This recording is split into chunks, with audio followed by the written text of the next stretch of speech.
여러분 안녕하십니까? 뉴스투데이 제주입니다. 윤석열 당선인은 피말리는 접전 끝에 역대 대통령 선거 사상 가장 적은 표차로 당선됐는데요. 제주에서는 호남과 함께 2위 득표율을 기록하면서 제주 1위 후보가 대통령에 당선된다는 공식이 이번에는 이어지지 못했습니다. 김항섭 기자가 보도합니다. 제20대 대통령 선거에서 득표율 48.56%를 기록하며 정권 교체에 성공한 윤석열 당선인. 제주에서는 전체 투표자 수 40만 9천여 명 가운데 17만 3천여 표를 얻으며 42.69%의 득표율로 이재명 후보에 이어 2위를 기록했습니다. 심상정 후보는 1만 3천여 표, 득표율 3.35%로 제주에서 자신의 최고 득표율을 기록했습니다. 윤석열 대통령 당선인의 제주 득표율은 전남과 광주, 전북에 이어 전국 17개 시도 가운데 네 번째로 낮았습니다. 윤석열 당선인은 제주시와 서귀포시 14개 읍면동에서 이재명 후보에 이어 2위를 기록했지만 영어교육도시가 위치한 대정읍과 제2공항 예정지인 성산읍, 그리고 인근의 표선면에서는 이재명 후보를 앞질렀습니다. 도민들은 새로운 대통령 당선인에게 안정적인 삶을 위한 정책을 기대했습니다. 사회복지 쪽에 많은 신경을 써줬으면 좋겠습니다. 아직도 사각지대가 많아요. 복지 쪽에는. 어르신들을 위해서 조금 더 많이 신경 써줬으면 좋겠습니다. 저희들이 땅이 없는 농부지만 농사를 좀 편안하게 지을 수 있는 그런 정책을 펼쳐주셨으면 좋겠고요. 한편 이번 20대 대선의 제주 지역 투표율은 72.6%로 지난 19대 대선보다 0.3%포인트 높았지만 전국 17개 시도 가운데 최하위를 기록했습니다. 지난 13대부터 19대 대선까지 득표 1위 후보가 대통령에 당선되며 대선의 풍향계로 불려온 제주. 하지만 이번 대선에선 35년 족집게 민심도 빗나갔습니다. MBC 뉴스 김항섭입니다. 제20대 대통령 선거에서 제주 지역 무효표가 지난 대선에 비해 크게 늘었습니다. 제주도 선거관리위원회에 따르면 이번 대선의 제주 지역 무효표는 4,411표로 지난 19대 대선 2,047표보다 2배 넘게 증가했습니다. 선관위는 국민의당 안철수 후보와 새로운 물결 김동연 후보가 투표 용지 인쇄 이후에 사퇴한 점 등이 무효표가 늘어나게 된 원인으로 보고 있습니다. 이번 대선 결과가 나오면서 각 정당들의 희비도 엇갈렸는데요.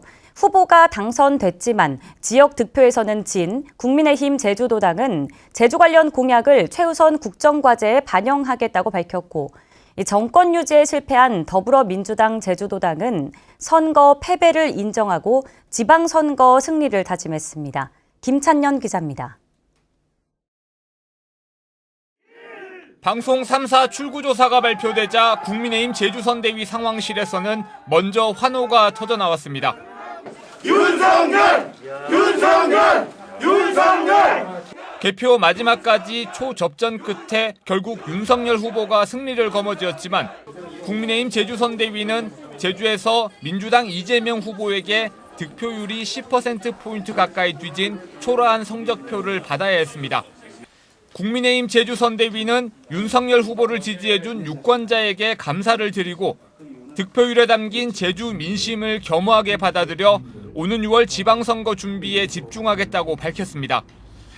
특히 윤석열 당선인의 제주 공약이 최우선 국정과제에 포함될 수 있도록 인수위와 협력하겠다고 강조했습니다. 인수위원회에서 국정과제로 이제 채택이 되고 구체화되지 않겠습니까? 그때 이제 제주 지역 공약에 대해서 반드시 그 국정과제에 포함되고 우선 순위에서 밀리지 않도록 저희들이 관심을 가지고 노력하겠습니다. 출구조사 결과 발표에 승리를 예상하며 환호했던 더불어민주당 제주선대위는 제주 지역 득표 승리에 만족해야 했습니다. 민주당 제주선대위는 도민들의 성원에도 기대에 못 미쳐 송구하다며 쇄신의 계기로 삼겠다고 밝혔습니다. 또 다가오는 지방선거에서 내부 분열 없이 반드시 승리하겠다고 강조했습니다. 국회의원 셋 중에는 가급적이면 제가 오늘 내일 모레 조정을 잘해서 한 분만 출마하도록 그렇게 해볼 생각을 가지고 있습니다. 정의당 제주선대위는 출구조사 발표 직후 패배를 인정하고 지지자들에게 감사의 뜻을 전했습니다. 지지해주신 도민분들께 정말 깊은 감사를 드립니다. 그리고 이제 성평등한 대한민국의 대전환을 위해서 이제 국민들께 보답하는 마음으로 끝까지 열심히 더 하겠습니다. 제주 지역 정당들은 대선 결과가 미칠 영향에 촉각을 곤두세우며 석 달 앞으로 다가온 지방선거 채비에 착수했습니다. MBC 뉴스 김찬현입니다. 윤석열 대통령 당선인은 선거운동 기간에 여러 가지 제주 관련 공약을 제시했는데요. 윤 당선인의 주요 공약을 살펴보고 향후 과제를 짚어보겠습니다. 첫 번째 순서로 제주 최대 현안인 제주 4.3과 제주 제2공항 관련 공약에 대한 기대와 우려를 송원일 기자가 보도합니다. 선거 기간에 제주 방문 첫 일정으로 4.3 평화공원을 찾았던 윤석열 당시 국민의힘 후보는 대통령에 당선되면 4.3 추념식에 참석하겠다고 밝혔습니다. 또 제주 4.3의 완전한 해결을 공약하고 4.3 희생자에 대한 합리적 보상과 가족관계 특례조항 신설, 고령 유족 요양시설과 유족회 복지센터, 트라우마 치유센터 지원, 그리고 4.3 추모제의 국가적 문화재 승화를 약속했습니다. 제주 올 때마다 늘 4.3 보상 문제를 들었습니다마는 우리 대한민국의 국격과 헌법 정신을 위해서도 과감하게 검토를 하겠습니다, 여러분. 그러나 지난 보수 정권에서 되풀이되어 온 4.3의 진실 왜곡과 이념 대립으로 몰고 가려는 시도에 대해 윤석열 정부가 어떻게 대응할지 관심이 쏠리고 있습니다. 윤석열 당선인의 공약 가운데 가장 뜨거운 감자는 제주 제2공항의 조속한 착공입니다. 윤 당선인은 선거 기간 내내 제2공항과 항공물류지구 등 공항 복합 도시를 건설하겠다는 강한 의지를 나타냈습니다. 동과 서가 모두 함께 발전할 수 있는 방향으로 멋진 공항을 빨리 추진해서 사람들이 제주에 더 자유롭게 들어올 수 있도록 만들겠습니다. 그러나 제2공항 반대단체는 대선이 끝나자마자 논평을 내고 도민사회의 반대 여론을 존중해 제2공항 강행 추진 공약을 철회하라고 촉구했습니다. 제2공항에 대해서는 이미 도민이 반대 결정을 내렸기 때문에 윤석열 당선인께서도 소통과 협치, 통합을 강조하셨던 부분들이 있는 걸로 알고 있습니다. 그래서 제주 도민의 반대 결정을 잘 이해해 주십사 좀 부탁드리고 싶습니다. 특히 국민의힘이 오는 6월 1일 지방선거에서도 제주 제2공항 건설을 공약하고 향후 본격적인 추진에 돌입할 경우 극심한 도민 갈등이 재현될 우려가 높아 어떤 해법을 내놓을지 주목됩니다. MBC 뉴스 송원일입니다.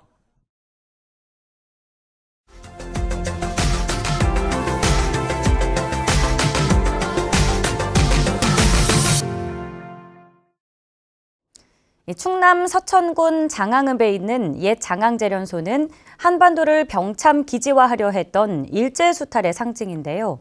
이곳을 대규모 생태공원으로 조성해 지역의 성장과 치유를 함께 도모하는 의미 있는 사업이 추진되고 있습니다. 대전 MBC 이승섭 기자입니다. 지난 1936년에 세워져 일제강점기 당시 일제의 자원수탈 거점이었던 장항제련소. 해방 이후에는 국내 비철 금속 제련의 중심 역할을 맡았고 210m 높이의 굴뚝은 한때 아시아 최고 높이로 우리나라 공업화의 상징이었습니다. 지난 1989년 공정의 첨단화 등으로 운영이 중단됐는데 제련 과정에서 배출된 중금속이 주변 땅을 오염시켰고 주민의 건강도 해쳤다는 사실이 뒤늦게 밝혀졌습니다. 암수를 2번 하고 이렇게 겪었는데 제련소 굴뚝에서 바람이 잘못 불어서 이 지역으로 바람이 쏟아지면은 농작물이 그냥 콩이나 뭐 논농사도 역시. 환경부는 지난 2013년부터 7년 동안 2천억 원 가까운 돈을 들여 오염된 땅을 깨끗하게 되돌렸습니다. 충남도는 축구장 150여 개 면적인 이 일대 110헥타르 부지에 생태복원형 국립공원을 조성하기로 했습니다. 해마다 철새 약 30만 마리가 찾는 이곳에 철새의 쉼터가 될 생태 습지를 만들고 7.5km 길이의 탐방로와 생태 체험관을 세워 다양한 생태 체험을 제공할 계획입니다. 옛 재련소 부지 바로 앞에는 이 일대 토양오염의 역사와 정화 과정을 한눈에 볼 수 있는 치유의 역사관이 들어설 예정입니다. 지난해 세계 자연유산으로 선정된 서천 갯벌을 품고 있어 정부도 생태 복원과 치유의 공간으로 이번 사업의 가치를 높이 평가하고 있습니다. 2022년도 환경부 업무보고에 포함되어 있기도 하고 대선 유력한 후보님들께서도 그 각자의 공약으로서 내세우고 있는 사업이기 때문에 충남도는 오는 6월 정부에 예비 타당성 조사를 신청하고 빠르면 2년 뒤에 설계를 시작해 오는 2029년이면 생태 공원을 선보일 수 있을 것으로 전망했습니다. MBC 뉴스 이승섭입니다.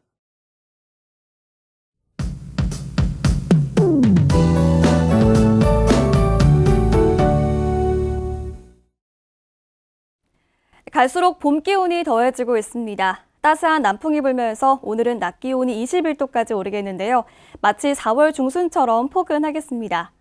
대기는 여전히 건조합니다. 특히 나무뿌리나 식물들이 메말라 있기 때문에 산속에서는 잔불이 큰 불로 번질 위험이 큽니다. 산불이나 화재 예방에 유의하시기 바랍니다. 일요일에는 건조함을 조금 달래줄 봄비가 오겠는데요. 일요일 오후부터 글피인 다음 주 월요일 새벽까지 비가 이어지겠습니다. 비의 양은 5에서 30mm 정도로 많지 않겠습니다. 오늘 날은 따뜻하지만 하늘엔 구름의 양이 많겠는데요. 제주 전 지역에서 흐린 날씨를 보이겠습니다. 아침 공기는 확연히 부드러워졌습니다. 현재 기온 보시면 북부 지역 14도, 동부 지역 12도, 남부 지역 16도로 어제 아침보다 7도가량 높게 시작하고 있고요. 오늘 낮 기온은 북부 지역 21도, 동부 지역 19도, 남부 지역 17도까지 오르겠습니다. 도서 지역도 하늘빛은 흐리겠지만 종일 포근하겠습니다. 바다의 물결은 제주도 전 해상에서 잔잔하겠습니다. 주말에 비가 한 차례 지난 뒤 다음 주에는 기온이 조금 떨어지겠는데요. 그래도 예년 이맘때 정도로 포근한 날씨는 계속되겠습니다. 내셨습니다. 제주 4.3 사건 직권재심 합동수행단이 4.3 수용인 20명에 대한 3차 직권재심을 청구했습니다. 합동수행단은 지난달 10일과 24일 각각 4.3 수용인 20명에 대한 직권재심을 청구했으며 이번 3차 청구로 재심이 청구된 수용인은 60명으로 늘었습니다. 한편 4.3 군사재판 수용인 2,530명 가운데 최근 제주도가 추가 조사로 확인한 194명을 포함해 현재까지 2,125명에 대한 직권재심이 추진되고 있습니다. 제주 서부경찰서는 만나주지 않는다며 전 여자친구의 집 현관문 등을 부순 혐의로 44살 B씨를 조사하고 있습니다. B씨는 오늘 새벽 1시 반쯤 제주시 연동의 전 여자친구 집에 찾아가 만나주지 않는다며 현관문을 발로 차 잠금 장치를 파손한 혐의로 신고를 받고 출동한 경찰에 현행범으로 체포됐습니다. 제주지방법원은 점포를 빌려주고 고객들의 주차장 사용을 막은 혐의로 기소된 59살 박모 씨에게 징역 6개월을 선고했습니다. 박 씨는 지난 2018년부터 1년 6개월 동안 자신이 소유한 건물에 점포를 임대해주고 점포를 찾는 이용객들이 주차장을 사용하지 못하게 막아 집행유예를 선고받은 뒤 다시 주차장 사용을 막아 업무방해 혐의로 재판에 넘겨졌습니다. 수렵 허용 기간에 총기 사용 규정 위반과 안전사고 건수가 30건에 이른 것으로 나타났습니다. 제주경찰청에 따르면 수렵이 허용된 지난해 12월부터 3개월 동안 총기 안전사고 2건과 수렵 제한구역 위반 28건 등 규정 위반이 30건으로 집계됐습니다. 경찰은 위반 사례를 분석해 총기 사용 규제에 대한 안전교육과 감시 활동을 강화할 계획입니다. 제주해양경찰서는 제주항과 한림항 계류 어선을 대상으로 한국해양교통안전공단과 화재 예방을 위한 기관실 누유나 누수 여부 점검을 실시합니다. 최근 3년 동안 제주에서 발생한 어선 화재는 30건으로 이 가운데 절반을 넘는 18건이 2, 3월과 10월, 11월에 발생했습니다.